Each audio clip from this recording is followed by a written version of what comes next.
আলোচনা করতে চাই হ্যাভিয়ার কাবরেরাকে নিয়ে। কাবরেরা কতদিন যোগ্য জামাল, হামজা, সমিত সোমদের অযোগ্য কোচ? বাংলাদেশ দলকে কেন্দ্র করে, সিঙ্গাপুর ম্যাচকে কেন্দ্র করে যে ফুটবল উন্মাদনা শুরু হয়েছিল সেটা শেষ হয়েছে 2-1 পরাজয়। এবং যেই পরাজয় ছাপিয়ে আসলে সবচেয়ে বেশি আলোচনায় এই মুহূর্তে কোচ হ্যাভিয়ার কাবরেরা। বাংলাদেশ প্রাপ্য পেনাল্টি পায় নাই, ম্যাচে এই ধরনের ঘটনাগুলো ঘটতেই পারে। রাকিব সুযোগ কাজে লাগাতে পারেনি। মিতুল মার্মা তিনি বলগুলো প্রপারলি গ্রিপ করতে পারে নাই, পাঞ্চিং করতে পারে নাই, তার অনেক ভুল রয়েছে। But and of the day কোচের কৌশল কি বাংলাদেশকে ডুবিয়েছে?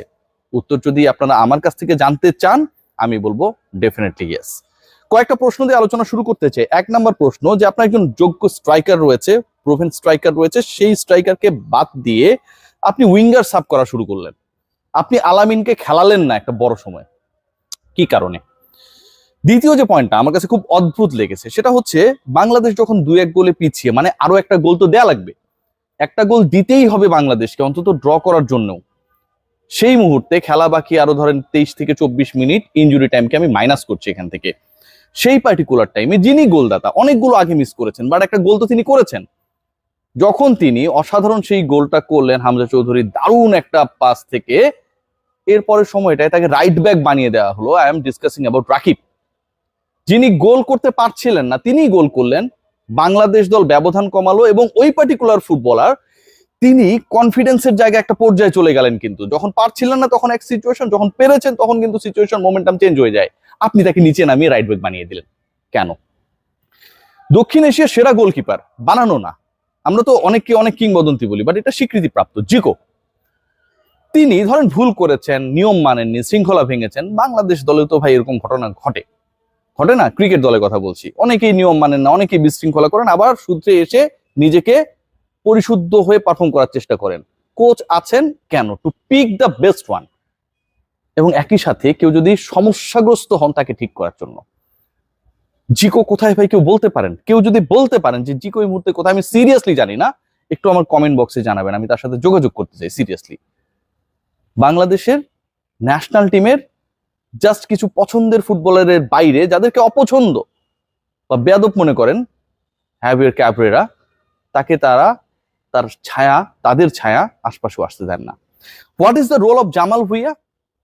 বাংলাদেশ যখন বিল করে খেলছিল একটা পর্যায়ে গিয়ে মনে হচ্ছিল, আমার কাছে মনে হচ্ছে যে ফাহমিদুল তিনি ওভার রিয়েক্ট করছেন। এটা আমার কাছে মনে হচ্ছে, আপনার কাছে নাও মনে হতে পারে, বয়স কম, ভুল হতেই পারে।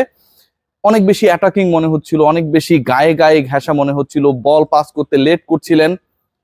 জামাল ভুঁইয়া কি একদমই 90 মিনিট পর্যন্ত, বা ইনজুরি টাইমের কথাও যদি আমরা বলি যে শেষ সময় 7 মিনিট বাড়ানো হলো, তারপর আরো 3-4 মিনিট খেলা চলেছে, বসিয়ে রাখার মতো ফুটবলার কেউ ছিলেন? এই প্রশ্নগুলোর উত্তর না আমি খুঁজে পাইনি।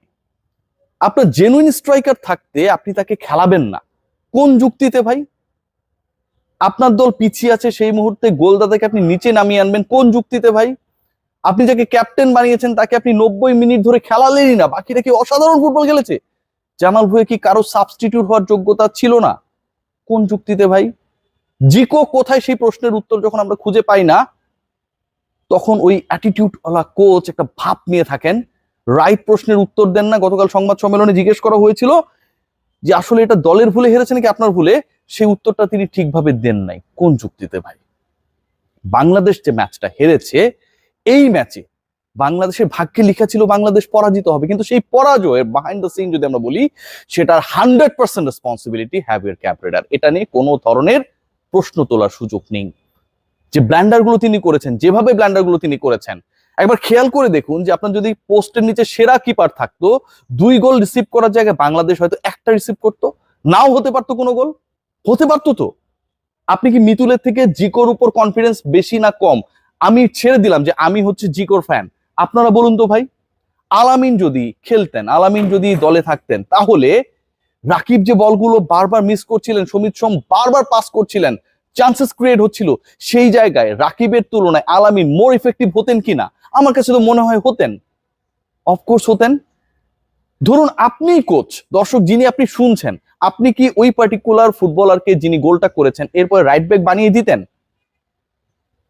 আপনি বানাতেন? আমি না কোনো প্রশ্নের উত্তর খুঁজে পাই নাই।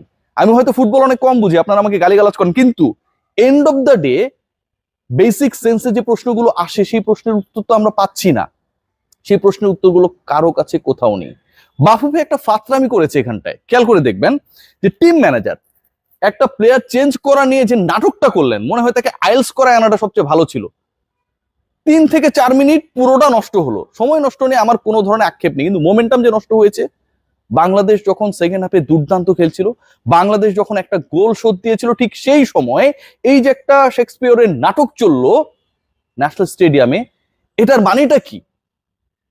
কাকে কখন কিভাবে নামানো হবে সেটা কি তিনি বোঝেন না, নাকি তিনি কমিউনিকেট করতে পারেন না উইথ দ্য রেফারিস? এখানটায় হচ্ছে বিএফএফ এর সবচেয়ে বড় সমস্যা কি, ধরেন হাই প্রোফাইল কিছু লোকজন, হাই প্রোফাইল ঠিক না, এরা বিভিন্ন সময় ফুটবলের বিভিন্ন রোলে ছিল, ইনারাই হচ্ছে থাকবে। যোগ্যতম লোককে যোগ্যতম জায়গা আমরা দেই না। ম্যানেজারিয়াল রোলে যিনি ছিলেন, নাম আমি বলবো না, আমার কাছের মানুষ, তার ভূমিকাটা আমার কাছে খুবই প্রশ্নবিদ্ধ এবং অপেশাদার মনে হয়েছে ভাই, sorry to say.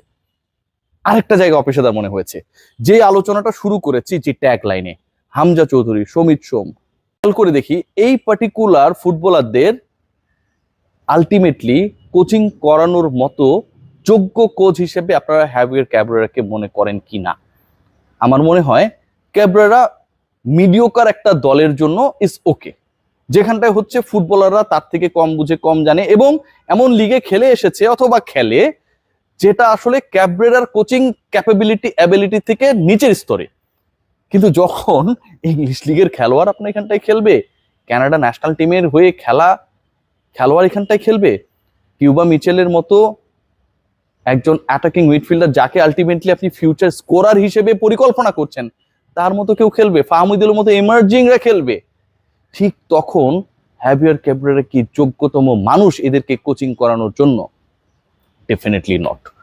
Bangladesh football ফেডারেশনের উচিত ছিল গতকালকের এই পরাজয়ের পর যে প্রশ্নগুলোর উত্তর আমি মেলাতে পারিনি, আমি শতভাগ একমত, যারা গতকালকের ম্যাচটা দেখেছেন আপনারা আমার প্রত্যেকটা লাইনের সাথে, প্রত্যেকটা প্রশ্নের সাথে আমি যে বিষয় নিয়ে ক্যাব্রেরার অযোগ্যতা নিয়ে প্রশ্ন তুলেছি একমত হবেন।